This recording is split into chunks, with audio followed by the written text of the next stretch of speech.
মকর রাশি বা মকর লগ্নের মানুষের জীবনে আসতে চলেছে বিরাট বড় সুখবর। নমস্কার, আরও একটি নতুন ভিডিও আপনাদের স্বাগত জানাই। আমি শ্রী বিশ্বজিৎ। 19 অক্টোবর থেকে 5ই ডিসেম্বর অর্থাৎ 48 দিনের জন্য দেবগুরু বৃহস্পতি কর্কট রাশিতে অবস্থান করবে। আর এই দেবগুরু বৃহস্পতি তার উচ্চক্ষেত্রে অবস্থান করার জন্যে মকর রাশির জীবনে কিন্তু বিরাট বড় সুযোগ সেটি আসতে চলেছে। জীবনের কোন কোন ক্ষেত্রে আপনি পজিটিভ রেজাল্ট পেতে যাচ্ছেন এবং জীবনের কোন কোন ক্ষেত্রে আপনি কিছুটা সতর্ক হয়ে পা ফেলবেন, এই ভিডিওতে কমপ্লিট অ্যানালাইসিস করার চেষ্টা করব। বর্তমানে যে গ্রহগত অবস্থান রয়েছে সেটি হচ্ছে দেবগুরু বৃহস্পতি কর্কটে, শনিদেব মীন রাশির ঘরে রেট্রোগ্রেড অবস্থায় রয়েছে, রাহু মকর রাশির দ্বিতীয় অর্থাৎ কুম্ভ রাশিতে অবস্থান করছে এবং কেতু সিংহ রাশিতে অবস্থান করছে। এই গ্রহ সংযোগ আগামী 48 দিন একই রকম থাকবে। আর আমাদের জীবনে এই 4টি গ্রহের প্রভাব ম্যাক্সিমাম পড়ে থাকে। এর বাইরে যে গ্রহগুলি রয়েছে অর্থাৎ রবি, চন্দ্র, বুধ, এরাও রাশিচক্রে থাকবে, কিন্তু এই গ্রহগুলি এক রাশি থেকে অন্য রাশিতে শিফট করবে। কিন্তু 19 অক্টোবর থেকে 5ই ডিসেম্বর পর্যন্ত এই 48 দিন এই 4টি গ্রহের কোনোরূপ পরিবর্তন হবে না। সুতরাং এই 4টি গ্রহের প্রভাবই আমরা কম বেশি পেয়ে যাব। এখন দেখব মকর রাশির জীবনের কোন কোন ক্ষেত্রে উন্নতির সুযোগ রয়েছে। দেখুন, মকর রাশি সাপেক্ষে দেবগুরু বৃহস্পতি সে হচ্ছে দ্বাদশপতি এবং তৃতীয়পতি, অর্থাৎ তৃতীয় ভাব থেকে আমরা সুযোগ এই বিষয়টির বিচার করে থাকি। আর সপ্তম ভাব থেকে আমরা ব্যবসা এই বিষয়টির বিচার করে থাকি। তাহলে তৃতীয় ভাবের অধিপতি গ্রহ হচ্ছে বৃহস্পতি, যে বর্তমানে সপ্তম ভাবে গিয়ে উচ্চস্থ অবস্থাতে রয়েছে। তাহলে আপনাদের সামনে নতুন করে ব্যবসা শুরু করার জন্য গোল্ডেন টাইম বলা যেতে পারে। যারা দীর্ঘদিন ধরে কোনো একটা ব্যবসা করার কথা চিন্তা ভাবনা করছেন, কিন্তু নানাবিধ কারণে সেই ব্যবসা ফ্রুটফুল হতে পারছে না, তাদের কাছে কিন্তু বর্তমানে নতুন ব্যবসা শুরু করার গোল্ডেন টাইম উপস্থিত।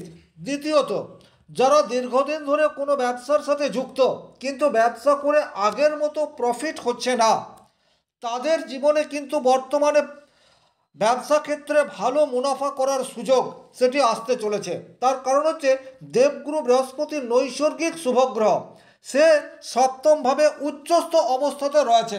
সুতরাং যারা ব্যবসা শুরু করতে চাইছেন তাদের জন্য গোল্ডেন টাইম, আর যারা দীর্ঘদিন ধরে ব্যবসা করে আসছেন অথচ মুনাফা হচ্ছে না, তাদের বর্তমানে কিন্তু পজিটিভ রেজাল্ট আসছে। দ্বিতীয়ত, যে সমস্ত মকর রাশির ছেলে মেয়ে রয়েছেন যাদের বয়স হয়েছে অথচ বিবাহ হচ্ছে না, সেটি নানাবিধ কারণে হতে পারে, তাদের জীবনে কিন্তু বর্তমানে সঙ্গী পাওয়ার জায়গা সেটি তৈরি হতে যাচ্ছে। তার 3টি কারণ রয়েছে। 3টি কারণ কি কি? প্রথমত, ছেলে হোক অথবা মেয়ে হোক, বিবাহের কারক গ্রহ দেবগুরু বৃহস্পতি সে সপ্তম ভাবে অবস্থান করে রয়েছে। সুতরাং সপ্তম ভাব অত্যন্ত শক্তিশালী হয়ে গেল, এ বিষয়ে কিন্তু কোনো ডাউট নেই। দ্বিতীয় ভাব থেকে আমরা পরিবার বৃদ্ধি এই বিষয়টির বিচার করে থাকি।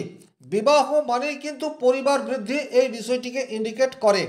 এখানে রাহু অবস্থান করে রয়েছে, সুতরাং এই জায়গা থেকেও আমরা পজিটিভ রেজাল্ট পাচ্ছি। আর সবচেয়ে পজিটিভ রেজাল্ট যেটা নিয়ে আসবে বিবাহের জন্য, সেটা কিন্তু শনিদেব আনার চেষ্টা করবে। তার কারণ হচ্ছে রাশির অধিপতি গ্রহ হচ্ছে শনিদেব, সে তৃতীয় ভাবে রয়েছে। তৃতীয় ভাব থেকে যোগাযোগ বা কমিউনিকেশন এই বিষয়টির বিচার হয়ে থাকে। আর বর্তমান সময়ে শনিদেব কিন্তু অত্যন্ত পাওয়ারফুল। আপনাদের রাশির অধিপতি গ্রহ সে রেট্রোগ্রেড অবস্থায় রয়েছে। রেট্রোগ্রেড মানে হচ্ছে গ্রহটি পৃথিবীর সবচেয়ে সামনাসামনি অবস্থাতে রয়েছে। তো এটা অত্যন্ত স্বাভাবিক ঘটনা, যখনই কোনো গ্রহ রেট্রোগ্রেড হয় তার রেজাল্ট দেওয়ার ক্ষমতা এটি বৃদ্ধি পায়। এখন সেটি আমার আপনার জন্য নেগেটিভও হতে পারে, পজিটিভও হতে পারে, কিন্তু একটা কথা খেয়াল রাখবেন, লগ্নপতি বা রাশির অধিপতি গ্রহ সে কিন্তু সবসময় পজিটিভ রেজাল্টই দেয়। সুতরাং এখানে শনিদেব যেহেতু তৃতীয়ভাবে রেট্রোগ্রেড অবস্থায় রয়েছে, আপনাদের কাছে সুযোগ এই বিষয়টি আসছেই। এবং যদি আপনারা সুযোগটিকে কাজে লাগাতে পারেন সেক্ষেত্রে কিন্তু বর্তমান সময় আপনাদের জন্য অত্যন্ত পজিটিভ, এ বিষয়ে কোনো ডাউট নেই। তাহলে বিবাহের জন্য সুযোগ বা নতুন করে সম্বন্ধ আসার জায়গা সেটি ক্রিয়েট হচ্ছে। এর বাইরে যে জায়গায় আপনারা পজিটিভ রেজাল্ট পাবেন, দেখুন আমরা জীবনে যা কিছু পরিশ্রম করি বা আমাদের যা কিছু লক্ষ্য স্থির থাকে সেই সমস্ত কিছু লক্ষ্য পূরণের ঘর হচ্ছে একাদশ ঘর বা 11th হাউস। এখন দেবগুরু বৃহস্পতি সপ্তমভাবে রয়েছে, সপ্তমভাবে থেকে আপনাদের একাদশভাবে দৃষ্টি দিচ্ছে। খুব ভালো করে বিষয়টি বোঝার চেষ্টা করবেন। এটা হচ্ছেন আপনি, অর্থাৎ মকর রাশি, আর এটা হচ্ছে আপনার স্বপ্ন পূরণের ঘর। আপনার যা লাইফে যা পেতে চাইছেন সেই সমস্ত কিছুর বিচার এই ঘরটি থেকেই হয়। এখানে নৈসর্গিক শুভগ্রহ বৃহস্পতির দৃষ্টি বর্তমানে পড়ছে। তাহলে আপনাদের যে ড্রিম রয়েছে বা স্বপ্ন রয়েছে সেগুলি ফুলফিল হওয়ার জায়গা সেটি কিন্তু বর্তমানে 100% দেখতে পাওয়া যায়। এর বাইরে বৃহস্পতির কর্কট রাশিতে গোচর আপনাদের তৃতীয় ভাবের উপরেও দৃষ্টি দিচ্ছে। তৃতীয় ভাব থেকে কিন্তু কমিউনিকেশন এই বিষয়টির বিচার হয়। আর দেবগুরু বৃহস্পতি জ্ঞানের কারক গ্রহ। বর্তমান সময়ে এমন কোনো মানুষের সাথে আপনাদের পরিচয় হয়ে যেতে পারে যার সান্নিধ্যে আপনি পজিটিভ রেজাল্ট পেয়ে গেলেন, বা যার সাহায্যে আপনি আপনার জীবনের মানকে অনেক বেশি উন্নত করতে পারলেন। সৎ গুরুর সান্নিধ্য লাভ সেটিও কিন্তু বর্তমান সময়ে আপনাদের আসতে পারে। যারা যে কোনো ধরনের ট্যালেন্ট যাদের রয়েছে বা স্কিল রয়েছে, স্কিলকে কাজে লাগিয়ে যারা উপার্জন করেন তাদের জন্য কিন্তু গোল্ডেন টাইম, এ বিষয়ে কোনো ডাউট নেই। একে তো রাশির অধিপতি গ্রহ সে আপনাদের তৃতীয় ভাবে রয়েছে। তৃতীয় ভাব থেকে ট্যালেন্টের বিচার করা হয়, তৃতীয় ভাব থেকে যোগাযোগের বিচার করা হয়, তৃতীয় ভাব থেকে কমিউনিকেশনের বিচার করা হয়। তাহলে তৃতীয়ভাবে শনিদেব সে রেট্রো অবস্থায় রয়েছে, অত্যন্ত পাওয়ারফুল, এবং বৃহস্পতির দৃষ্টি সেটাও তৃতীয় ভাবের উপর রয়েছে। সুতরাং আপনারা ট্যালেন্টের উপর ভরসা করুন, 100% পজিটিভ রেজাল্ট আপনারা পেতে যাচ্ছেন। আর্থিক জায়গায় কিছুটা সংযত হয়ে বর্তমান পরিস্থিতিতে আপনাদেরকে চলতে হবে, কারণ আপনাদের দ্বিতীয় রাহু রয়েছে। দ্বিতীয় রাহু কিন্তু অতিরিক্ত খরচ প্রবণতাকে বাড়িয়ে দেয়। সাধারণভাবে শনি প্রভাবিত রাশি মকর রাশি, এই রাশির মানুষরা কিন্তু খুব একটা খরচ করতে চায় না, যতটা প্রয়োজন ততটাই খরচ করে, কিছুটা হলেও মিতব্যয়ী। কিন্তু যেহেতু রাহু দ্বিতীয়ভাবে রয়েছে সুতরাং এখানে অর্থ অনেকাংশে ব্যয় করার চেষ্টা সেটি কিন্তু রাহু করিয়ে থাকবে। একই রকমভাবে আপনার জন্মকুণ্ডলিতে রাহু যদি স্ট্রং থাকে তাহলে কিন্তু ফাটকা অর্থ আসার জায়গা সেটিও মকর রাশির জন্য উন্মোচিত হতে যাচ্ছে। সেটি লটারি থেকে হতে পারে, শেয়ার মার্কেট থেকে হতে পারে, যে কোনো জায়গা থেকে হতে পারে। অর্থাৎ ফাটকা অর্থ পাওয়ার জায়গা সেটি কিন্তু রাহু ইনহ্যান্স করে দেবে।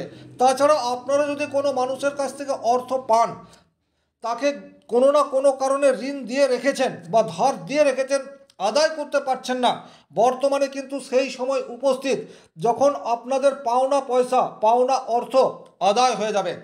একে দ্বিতীয়ভাবে রাহু অবস্থান করে রয়েছে শনির ঘরে, এবং শনিদেব তৃতীয়ভাবে রেট্রোগেট অবস্থাতে রয়েছে। এই দুটি গ্রহের যুগলবন্ধী আপনাদের পাওনা অর্থ ফেরত পাওয়ার ক্ষেত্রে পজিটিভ রেজাল্ট নিয়ে আসবে, এ বিষয়ে কোনো ডাউট নেই।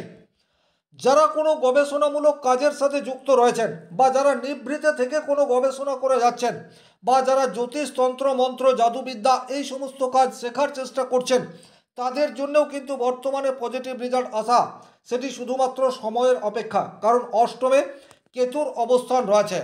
তবে যারা লোন নেওয়ার চেষ্টা দীর্ঘদিন ধরে করে আসছেন তারা বর্তমান সময়ে একটু ওয়েট করুন, এখন কোনোরূপ লোন নেবেন না।